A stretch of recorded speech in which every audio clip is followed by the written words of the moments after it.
Here are 10 jazz licks that pro jazz musicians play. I'm talking about Charlie Parker, John Coltrane, Sonny Rollins, Chet Baker, Miles Davis. These guys actually play this stuff, and you can learn it too. Hey, Brent Vartstra here from Learn Jazz Standards. So let's take a listen to lick number 1, a 2-5-1 in the style of Charlie Parker.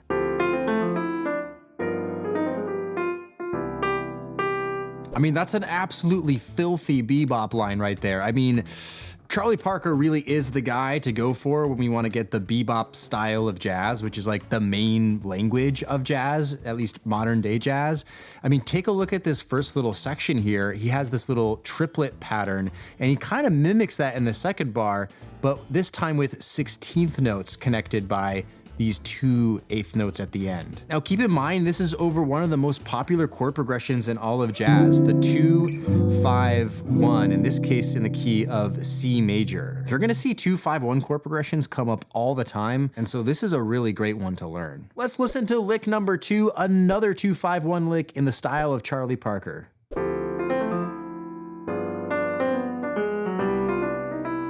So here's a really great bebop trick. It happens here in the last bar, C major 7. It sounds like this. Okay, and what's happening here is something called enclosure. Enclosure is when you're approaching a target note from above and below, or vice versa. In this case, our target note is the 3rd of C major 7, an important chord tone to target. So we start by approaching it above in pitch with this F natural, but then we walk from below chromatically, the D, the E flat, below, arriving to the E natural. Enclosure happens all the time in bebop and in jazz. Here's lick number 3, a rhythm changes line in the style of Larry McKenna.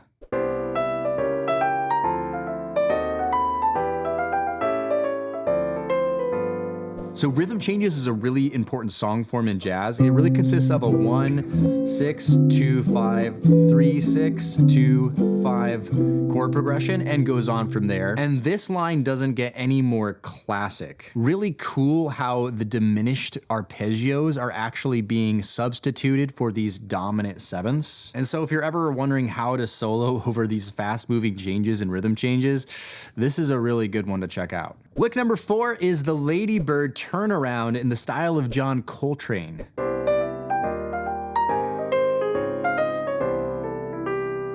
So the Lady Bird turnaround is actually the last bars of Tad Dameron's song called Lady Bird, and it's C major 7, E flat major 7, A flat major 7, D flat major 7. You could think of it as like a substitution to a 1-6-2-5, but with some tritone subs with major 7th chords in it. But what makes it in the style of John Coltrane is this pattern, the 1-2-3-5 pattern that you see coming up here quite a bit in this tune.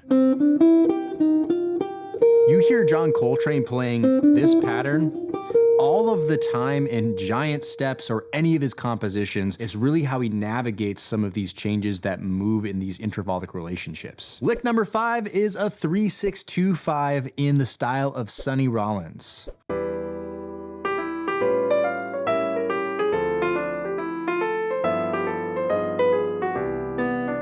The way this is phrased, it swings really hard, but important to note that over top of these dominant 7th chords, like the 6th chord here or the 5 chord here, to add tension and resolution, there's often altered extensions like the flat 13 or the flat 9. Down here, we also have the flat 13 and the flat 9, and they always usually resolve to a strong chord tone in the next chord. So resolving to the 2 chord, the D minor 7, you hit the 5 and then the 3. These are strong chord tones here. So guys like Sonny Rollins are always doing this, adding lots of tension and resolving really nicely. And that's a really big secret to how great jazz musicians sound so good. And by the way, if you're enjoying these licks and you're wondering, like, how do I become a better jazz improviser and start playing like the pros, like outside of just these licks, like what are the nuances of jazz improv? And definitely check out my free Jazz Improv Made Easy Fast Track Guide. I'll leave that in the description down below, completely free, really makes it super simple so that anyone can understand how to start improvising like a jazz musician. Lick number 6 is a 2-5-1-6 in the style of Chet Baker.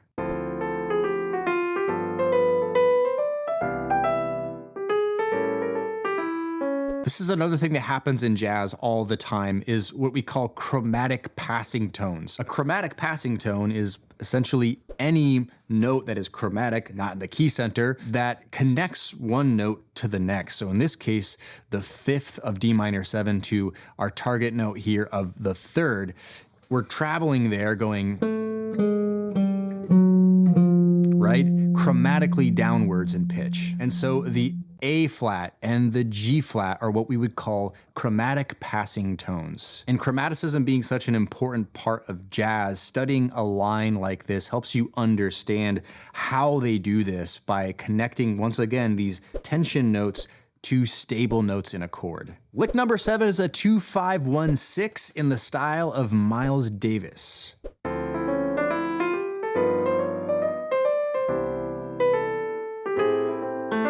This right here is very classic Miles Davis. Miles Davis loves to kind of end by hitting the same note twice, which is just kind of an ism of his. You'll hear that happen in, like, for example, Freddie Freeloader all of the time, or So What. Also the little bluesy bit connecting right here, that's really cool. Like, always adding the blues, because blues is like the foundation of jazz. Always a great idea. Lick number 8 is a minor 2-5-1 in the style of Miles Davis.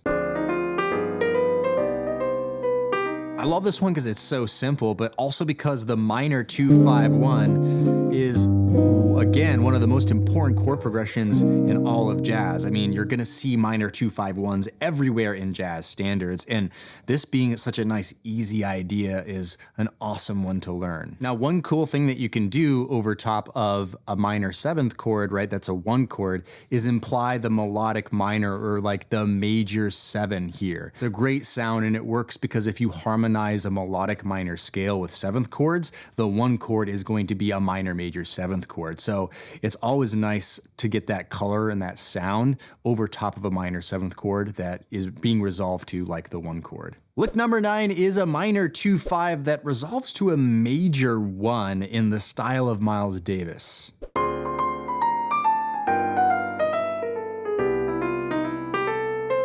So when you have a minor 2-5 that ends up going to a major 1, it's something called modal interchange. You're basically borrowing from the parallel key with the same tonic, right? So C minor, instead we're doing C major. Notice all of these chromatic descending lines that come about here, and up against, once again, landing on the double resolution note here that Miles Davis loves to play. Lick number 10 is a 2-5-1 in the style of Kenny Burrell.